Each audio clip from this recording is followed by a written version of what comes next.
Ce matin, Vincent, avec vous, on va s'intéresser à la prévention du cancer. Est-ce que d'emblée, comme ça, on a une idée du nombre de cancers qui pourraient être évités ? Oui, 40% des cancers sont évitables si on prend soin de notre mode de vie, de notre 40%, comportement. donc presque 1 sur 2. Oui, c'est assez hallucinant quand même de se dire qu'en modifiant notre comportement, notre mode de vie, on peut se protéger du cancer. Et ça, on a tendance un peu à l'oublier. C'est-à-dire qu'on associe souvent l'alimentation, le sport. On sait que c'est bien, mais souvent, on a un peu l'image de quelque chose de très contraignant. Alors que finalement, c'est plutôt un investissement sur l'avenir. Ça protège votre corps. Ça, il faut le penser. Il faut y penser. L'autre point, c'est le médecin généraliste qui est très important dans la prévention. Ça aussi, on a tendance parfois à arriver chez le médecin avec 5 motifs de consultation parce que les patients vous disent « Docteur, je ne viens jamais voir le médecin ». Ils arrivent avec une petite liste. Je groupe. Je veux un renouvellement d'ordonnance, je veux des semaines de podologie, je veux voir le kiné aussi. Donc, généralement, c'est à nous de faire le tri et on fait au maximum pour, en plus, faire de la prévention. Mais je pense que ce serait quand même pas mal dans l'idée d'aller voir son médecin, de faire une consultation prévention, de refaire un petit point potentiellement sur les dépistages à venir, la vaccination qui a été faite ou pas faite. Mais voilà, l'envisager comme étant une vraie consultation de prévention plutôt que de rajouter ça en fin de consultation. Alors on sait qu'après on est débordé, que les médecins généralistes c'est compliqué, il y a une pénurie, mais il faut toujours essayer d'optimiser et puis penser à sa santé, la prévention c'est un rôle important. Ouais. Donc, je suppose qu'on va parler évidemment tabac, alcool, alimentation, surpoids. Pas que. Mais pas que, bien sûr, dans le tuto que vous nous avez préparé. Regardez attentivement. Monsieur Alain, 50 ans, vient de recevoir un courrier de l'assurance maladie. Vous êtes éligible à un dépistage du cancer. Il se sent en pleine forme et me demande pourquoi il devrait se soumettre à un tel examen. Monsieur Alain, sachez-le, il ne faut pas négliger ces dépistages. Le cancer est une maladie grave due à une multiplication de cellules anormales. Elles vont former une masse, une tumeur maligne.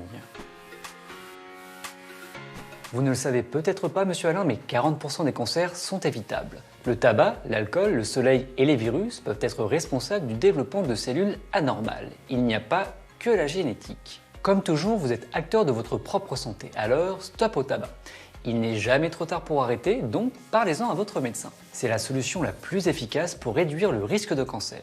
L'alcool est lui aussi un facteur de risque de cancer, du sein, de la bouche, du larynx, de l'œsophage, alors gardez bien à l'esprit, c'est pas plus de 2 verres d'alcool par jour et pas tous les jours. Ce que vous mettez dans votre assiette a aussi son importance, monsieur Alain. Alors mollo sur la viande rouge qui favorise les cancers colorectaux, c'est 500 grammes max par semaine, soit 3 ou 4 steaks, et on lève le pied sur la charcute et les produits transformés. J'ai une bonne nouvelle, monsieur Alain. Les fruits et les légumes pourraient, eux, avoir un effet protecteur. À vous les choux-fleurs, céleri, salsifis ou tout autre plaisir coupable venant de chez votre maraîcher. De l'assiette au basket, il n'y a qu'un pas, monsieur Alain. Donc, bougez. L'activité physique protège de nombreuses maladies, dont le cancer, et limite la prise de poids. Mais pas de panique, monsieur Alain. Avant de vous attaquer au marathon de Paris, commencez par bouger au moins 30 minutes par jour en privilégiant les escaliers, la marche soutenue ou encore du jardinage. Mais bougez. Côté soleil, même si c'est bon pour le moral et pour la synthèse de la vitamine D, restez prudent. Quand vous vous exposez, protégez-vous.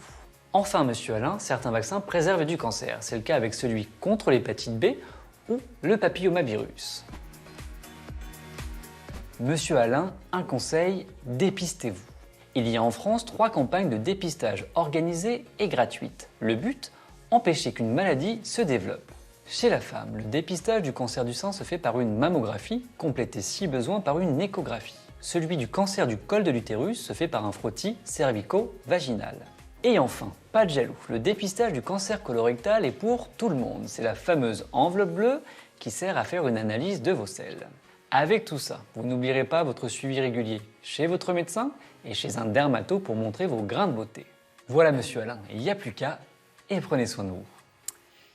Vincent, est-ce que l'épidémie de Covid-19 a eu des conséquences sur la prévention et le dépistage des cancers ? Oui, malheureusement, oui. Effectivement, en fait, au début de l'épidémie, les patients venaient quasiment plus au cabinet, peur d'être contaminés dans la salle d'attente ou de nous déranger.